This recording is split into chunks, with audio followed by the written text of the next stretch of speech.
बिस्मिल्लाहिर्रहमानिर्रहीम, अस्सलाम वालेकुम। आज की इस वीडियो में दो निहायत अहम और दिलचस्प ख़बरें आपके साथ शेयर करूंगा। एक तो DGISPR की प्रेस कॉन्फ्रेंस के असरात आना शुरू हो गए हैं पाकिस्तान में भी और अफ़गानिस्तान में भी। पाकिस्तान के अमन के दुश्मनों के ख़िलाफ़ एक बड़ी कार्रवाई की गई है और उसके अलावा बास्केट सहाफ़त के दो नहायत अहम अलमबरदार आज फ़ारग कर दिए गए। और उसके साथ साथ आपको ये भी बताऊंगा कि कौमी चोरों के ख़िलाफ़ वज़ीर आज़म इमरान ख़ान किस तरह डट गए थे और army chief general Qamar Javed Bajwa किस बात पर उनको 1.5 घंटा मनाते रहे, लेकिन उसके बावजूद वज़ीर आज़म इमरान ख़ान ने army chief general Qamar Javed Bajwa की बात भी ना मानी और वज़ीर आज़म इमरान ख़ान की हुकूमत के ख़िलाफ़ तमाम तर साजिशें दम तोड़ गईं। 2023 तक वो अपनी मुद्दत भी पूरी करेंगे और आइंदा इंतखाबात में एक मरतबा फिर वो वज़ीर आज़म पाकिस्तान मुंतखब होंगे। ये मैं नहीं कह रहा, पाकिस्तान की सियासत के एक नहायत अहम सीनियर सियासतदान का ये कहना है, वो मैं आपके साथ शेयर करूँगा। सबसे पहले बात कर लेते हैं DGISPR की प्रेस कॉन्फ्रेंस में। आपको मालूम है TTP के साथ मुज़ाकरात की बातें चल रही थी, मुज़ाकरात हुए भी, सीज़ फायर भी हुआ। बहुत सारे हलकों की जानिब से तनकीद की गई कि जो पाकिस्तानियों के मासूम बच्चों के कातिल हैं उनके साथ किस तरह अमन मुज़ाकरात किए जा सकते हैं, किस तरह उनको आम माफ़ी दी जा सकती है, जिस पर DGISPR ने गुज़श्ता प्रेस कॉन्फ्रेंस में वाज़े कर दिया कि सीज़ फायर ख़त्म हो चुका है, मुज़ाकरात ख़त्म हो चुके हैं। अब इनके साथ अमन दुश्मनों के साथ, मुल्क दुश्मनों के साथ ताकत की ज़ुबान में बात की जाएगी। और आपको ये भी मालूम है कि अफ़गानिस्तान में अफ़गान तालिबान के इक़्तिदार में आने के बाद से अफ़गान तालिबान पसो पेश से काम ले रहे थे। वो बार बार पाकिस्तान का TTP के ख़िलाफ़ कार्रवाई का मुतालबा इग्नोर कर रहे थे, नज़रअंदाज कर रहे थे।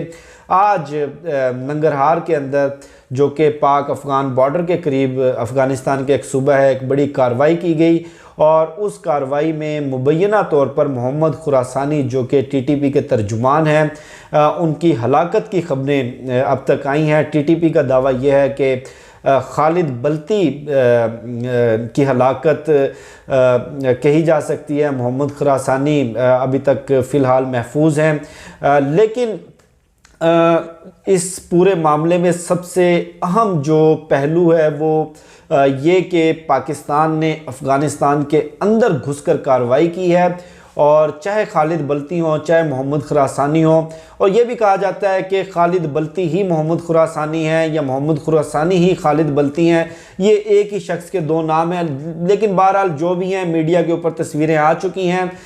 ये पाकिस्तान ने अंदर घुसकर कार्रवाई की है और ये वाज़े पैगाम है कि अमन दुश्मनों को, पाकिस्तान दुश्मनों को, चाहे वो दुनिया के किसी भी कोने में छुपे हों, उनके लिए कोई जाए पनाह नहीं है।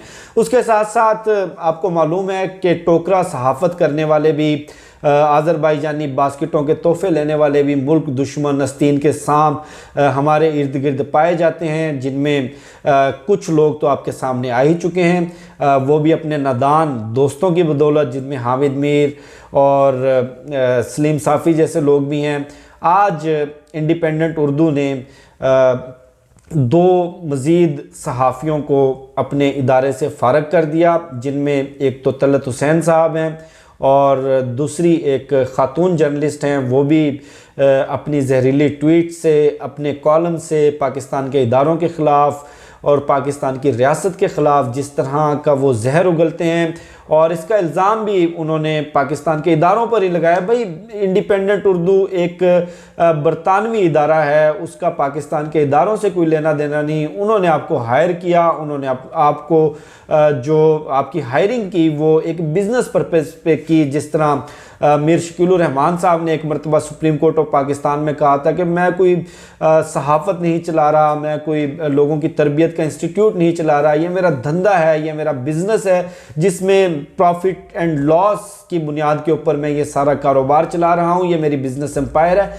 तो डेफिनेटली इंडिपेंडेंट उर्दू ने भी यही देखा होगा कि ये लोग हमें फ़ायदा नहीं दे रहे, माली फ़ायदा नहीं दे रहे, बिजनेस नहीं दे रहे, तो उन्होंने इसको फ़ारग कर दिया इफ़्फ़त हसन रिजवी और तलत हुसैन साहब को।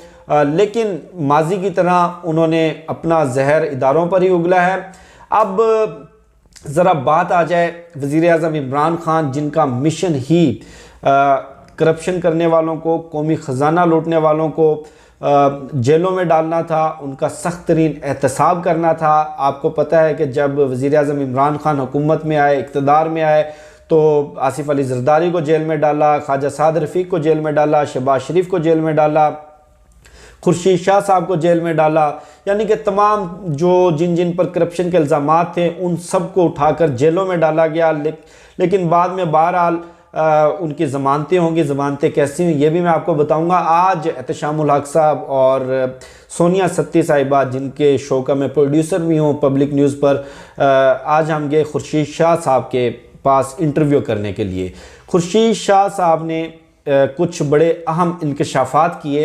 एक इंकशाफ तो उनका ये था कि जब 5 अगस्त का इक़दाम हुआ, 5 अगस्त के इक़दाम के बाद पार्लियामेंट की कौमी सलामती कमेटी का इजलास बुलाया गया। उस इजलास की वज़ीर आज़म इमरान खान ने सदारत करनी थी, लेकिन जब उनको ये मालूम हुआ कि इस इजलास के अंदर आसिफ ज़रदारी, शहबाज शरीफ और ये सारे लोग हैं जिन पर करप्शन के इल्ज़ामात हैं और जिनको नैब ने गिरफ़्तार किया है, तो वज़ीर आज़म इमरान खान ने इन कौमी चोरों के साथ बैठने से इनकार कर दिया और आर्मी चीफ जनरल कमर जवेद बाजवा 1.5 घंटा उनको मनाते रहे। लेकिन वज़ीर आज़म इमरान खान ना माने, 2 टोक अंदाज में कह दिया कि मैं किसी सूरत इन लोगों के साथ नहीं बैठूंगा। उसके बाद जो वज़ीर ख़ारजा शाह महमूद कुरैशी हैं उनको इस इजलास की सदारत करनी पड़ी।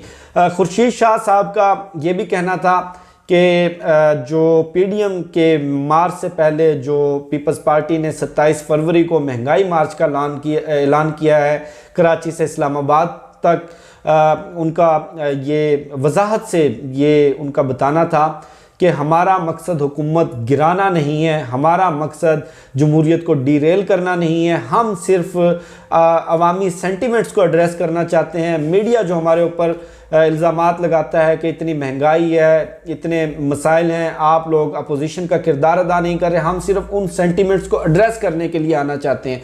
और उसके साथ साथ उनका यह भी कहना था कि हम किसी सूरत गैर जमहूरी तरीके से इस हुकूमत को गिराने नहीं देंगे, हुकूमत अपनी मुद्दत पूरी करेगी और डेफिनेटली हुकूमत जब अपनी मुद्दत पूरी करेगी और चंद बड़े जो फलाही प्रोजेक्ट्स हैं वज़ीर आज़म इमरान खान के, जैसे सेहत कार्ड है, एहसास प्रोग्राम, अगर वो सही तरीके से एग्जीक्यूट कर गए तो 2023 में भी वज़ीर आज़म इमरान खान एक मरतबा फिर अक्सरियत लेकर, आवाम का नया मैंडेट लेकर इक़्तिदार आएंगे। ये वाज़े कर दिया पीपल्स पार्टी के सीनियर रहनुमा ने भी।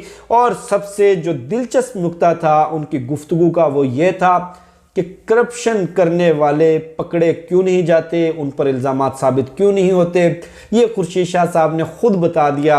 अपना ज़ाती एक्सपीरियंस भी उन्होंने शेयर किया कि मैं पब्लिक अकाउंट्स कमेटी का चेयरमैन था और 5000 अरब रुपए की बेज़ाब्तगियों के केसेस हमने पकड़े और अदालतों में भिजवाए। अब जिस बंदे के ऊपर 50 करोड़ की करप्शन का इल्ज़ाम है वो 50 लाख रुपए वाला तगड़ा वकील कर लेता है और उसका सामना होता है 25,000 तनख्वाह लेने वाले सरकारी वकील से। तो खुर्शीद शाह साहब ने, शायद उन्होंने आप बीती शेयर की या जग बीती शेयर की, लेकिन उन्होंने कहा कि जब हमारा निज़ाम इतना कमज़ोर होगा तो किस तरह करप्शन को पकड़ा जा सकता है, करप्शन को पकड़ना मुमकिन नहीं है। ये उन्होंने वाज़े कर दिया। ये आज की सारी अपडेट्स थी जो मैंने आपके साथ शेयर की। मुझे शफ़क़त अली को दीजिए इजाज़त। इंशाल्लाह आपसे फिर नेक्स्ट वीडियो में मुलाकात होगी। पाकिस्तान जिंदाबाद।